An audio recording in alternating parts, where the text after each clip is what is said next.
The Elementals by L.M. Peralta. Prologue.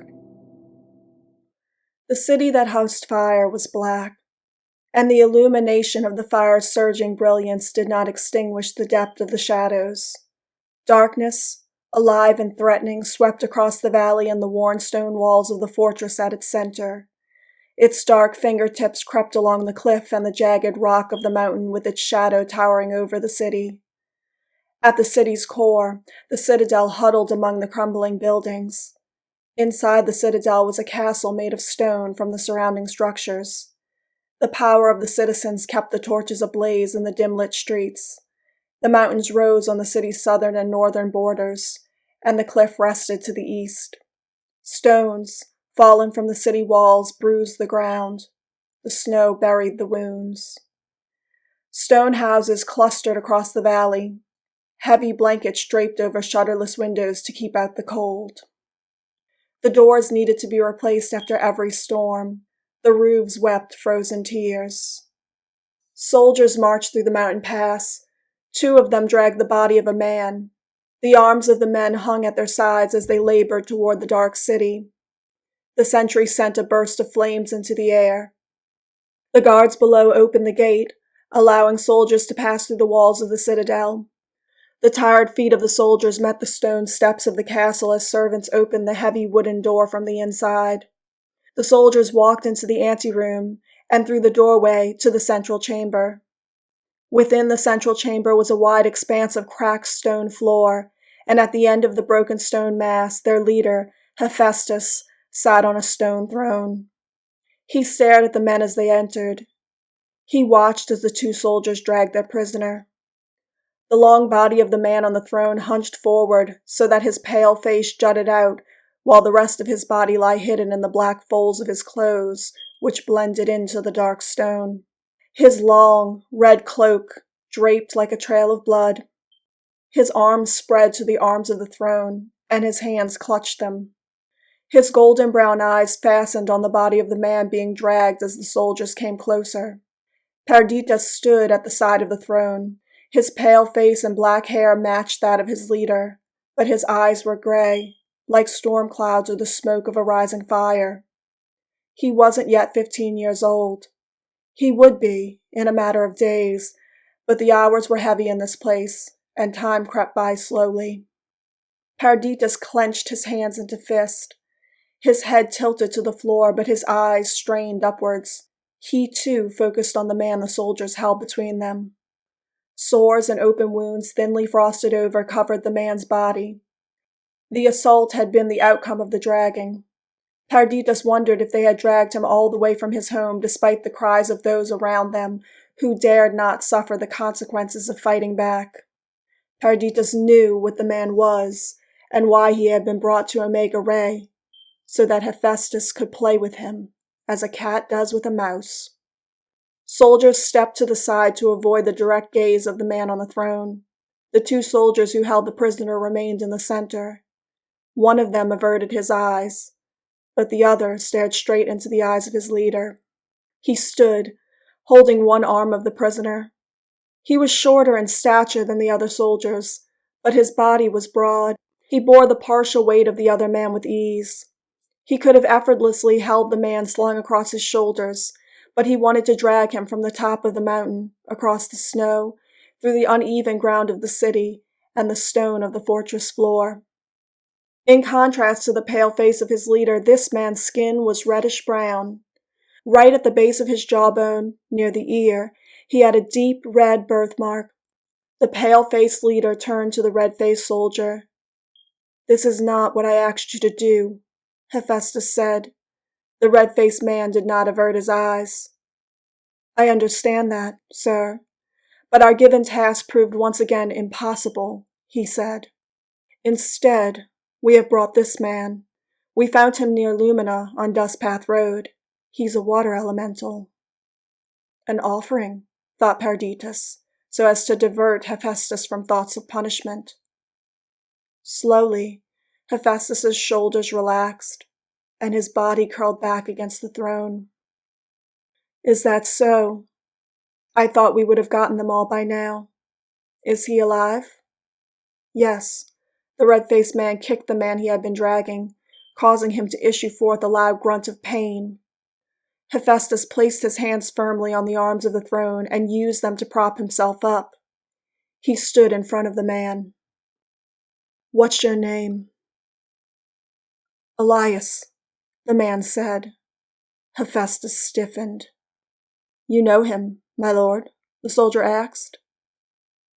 "No." Hephaestus's eyes turned back to the prisoner. "Lift up your head." Elias did so. Bruises covered the skin around his eyes and along his jaw. His eyes were so swollen Perdita doubted he could see what was in front of him. But he had seen worse-off men find their way through the smoke. The soldier held Elias. He could not wipe the dry blood from his lips. His finger moved ever so slightly. He begged, "Please, let me leave. I don't know what this man is talking about. I'm not an elemental." Tears leaked from the slits surrounded by tortured flesh. "I'm just a man, a poor one, but I have a family, a wife, and a son. I have to go back to them." His eyes moved Perdita's more than his words. He imagined that the man was found out when he took a drink from his hands absent any lake or stream. But Perdita had no desire to help the man. His sorrow was too sweet and poetic, and Perdita wanted to see what would happen. "Pharaoh, hold out his hand," Hephaestus demanded. The red-faced man let the prisoner's arms slump to the ground before roughly grasping his wrist in both hands and stretching his arm out to present his palm to his leader. Hephaestus's eyes focused on the hand of the prisoner, and the flesh caught fire. Elias screamed and tried to pull his hand away, but Pharaoh held it tight. With his hand ablaze, Elias closed his eyes, and a mass of water, enough to fill 3 canteens, hung in the air and splashed down upon his hand, dousing the flames. The skin of his hand was pink, and some of it had burned away, leaving his palm raw and bloodied. The sweat on his brow mixed with the tears running down his face. "Please, stop," he whimpered. His voice was pathetic and desperate. He was a man with everything to lose. "Stand him up," Hephaestus demanded. Pharaoh and Dirge lifted the water elemental to his feet. Elias stood unsteadily. He tried to touch his hand, thinking that might soothe it, but he flinched as his fingertips touched the burnt skin. Hephaestus circled him slowly, eyeing him like a vulture considering its next meal. He stopped in front of him. "Make water dance for me," he ordered. "What?" Elias asked, confused by this request. Had he been dragged all this way to be a source of entertainment? It was a cruel joke, to be sure. Hephaestus closed his eyes, and the prisoner's arm began to tingle with heat. "Wait. Stop. Please," Elias screamed, like a man whose body was over the fire. "You know the consequences," Hephaestus said, his voice even and calm. "Now, make water dance for me." Elias closed his eyes and concentrated. Slowly, a string of water began to twirl in the air in the space between the prisoner and the pale-faced man. It was the narrowest stream, without a bank, its source unseen. It spun into an orb and continued to twist in the air. The tiny strings of water twined around each other as Elias focused. He was an artist in that moment, painting a picture like only he could. He had the eyes of the entire room on the moving water. It was so exceptional and so stunning. Only Pharaoh was immune to its charms. It was a perfect watery chrysalis. Elias moved his hands as if molding it, but his flesh never touched it. Tarditus didn't know what he was thinking, but the prisoner had a smile on his face and tears in his eyes. They weren't the tears of a man fighting for his life, but a deeper sorrow that had happiness at its core. Hephaestus gazed at the display, like he had found some rare and beautiful animal. He reached out to touch the watery orb with a trembling hand. "Sir," Pharaoh warned. "Quiet," Hephaestus hissed. His hand inched closer, the water hitting the light of the torches and reflecting it onto his palm. A breath away from the watery orb, his hands grazed the cool water, but he flinched away as if afraid to touch it. Perdita thought he heard a tiny gasp of awe escape his lips. The water elemental opened his eyes wider than before, despite the swollen flesh surrounding them, and a powerful jet of water from the core of the orb shot toward Hephaestus with profound speed. Hephaestus turned it to steam before impact. Elias only meant to distract, not to harm. He knew he couldn't hurt this man. He turned to run, but Pharaoh's auburn hand grabbed his shoulder and yanked him back. Elias was on his knees again, struggling beneath the weight of Pharaoh's hand. Elias screamed. Smoke issued from his mouth. His insides burned, cooking his organs, filling the room with a rank, meaty scent. Pharaoh's eyes widened. A look of despair lighted upon his face. "No," he shouted. "We need him." But it was too late. Elias slumped to the ground. Smoke trailed from his lips like a serpent.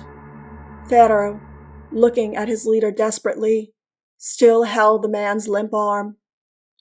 "What do you mean, we need him?" Hephaestus asked. Pharaoh continued to look at the dead man with a gaze that made Perdita think that he could stare at the corpse forever. Hephaestus made a wide circle around the body as if death was a disease he could catch. He sat back upon his throne. "Why would I need him?" Pharaoh's eyes anchored to the body, but he responded to his leader's question. "The sphere sanctums. We have yet to see a protector." At this, Pharaoh looked into the eyes of Hephaestus. The light glanced off his golden eyes, making fire dance in his irises. "Fear? In my men?" Hephaestus leaned forward in his seat like a python striking out at its prey. Pharaoh did not flinch. "Not fear, sir, but a barrier that we cannot break. Not without a balance of the elements. The doors to the sanctums remain closed to us. A strong haze floats over them. Then tear them down. We can't. My men have tried everything. I exhausted my element trying to burn the doors down. Something is keeping us out." "What?" "Above the sanctum doors are the symbols for the elements. All of the elements." Silence hung in the air. "Go," Hephaestus demanded of the other soldiers. They left, taking with them the body of Elias. Only Pharaoh and Perdita remained with their leader. After the other soldiers had gone, Hephaestus didn't speak for a long time. Time had never crept slower in Omega Ray. When he opened his mouth to speak, it was like the flames had grown in his eyes. "So, you're telling me I need a water elemental?" "That's what I'm saying, sir." "That man's family?" Pharaoh shook his head. Hephaestus put his head in his hands. After years of taking water elementals to their graves, he needed one. The thought made Perdita smirk. Pharaoh interrupted the silence. Perdita wondered if silence was one of the few things too heavy for him to bear. "The boy," Pharaoh said. "He was taken to element." Perdita's fists tightened when Pharaoh changed the subject. What right did he have to meddle in his joy? Hephaestus drew his back away from his seat. "Are you sure it's him? It's been years since he ran away." "Yes, sir." "He is the reflection of his father. Should I bring him back?" Perdita cringed. "No," Hephaestus said. At this, Perdita smiled. His downturned face hid the grin. "He could be useful in element," Hephaestus said. "He is a brat, but he was always strong in his element. I'll have my men keep in touch with him, so he can be my eyes in that place." "You want me to arrange for that?" "Yes, and soon. I don't want him getting too comfortable, thinking he has escaped me. There's nothing worse in a man than the thought of ease." Perdita wondered if Hephaestus had ever suffered a moment of ease in his life. Maybe when he was a baby in his mother's arms, but Parditas could never imagine him as an innocent or vulnerable child. He assumed that his cold, pale skin was as hard as marble all his life, and that the fire had always lived inside him, keeping his rage alive. Hephaestus wasn't a person, but a monument, something that could not be reasoned with and had no reason to be soothed. What about the sanctums? What do you need us to do? Pharaoh stood with his hands behind his back. Parditas lifted his head, but neither Pharaoh nor Hephaestus paid him a glance. He was a shadow, warranting no consideration. Tell the men to search Mirmina for water elementals. I must have left at least one alive. Pharaoh looked at him without expression. He hadn't delivered that man, all the way from Dustpath, to serve as his leader's plaything. He sought him out. It wasn't Pharaoh's cruelty alone that made him drag Elias to Omega Ray. Pharaoh was angry that Elias had made himself so difficult to find. Pharaoh didn't know that Hephaestus would dismantle his cargo without granting him a mere moment to explain its purpose. Pharaoh had journeyed for years to decipher the secrets of the sphere sanctums. How many of those years were dedicated to finding that water elemental? Parditas knew Pharaoh would calm his rage on someone else. He wouldn't challenge Hephaestus. He couldn't blame him for his rash act. Hephaestus twined his fingers together. Parditas lowered his head. He watched Hephaestus's shadow upon the floor, and from that shadow came words. One day, I will get the spheres, and I will outbalance everything.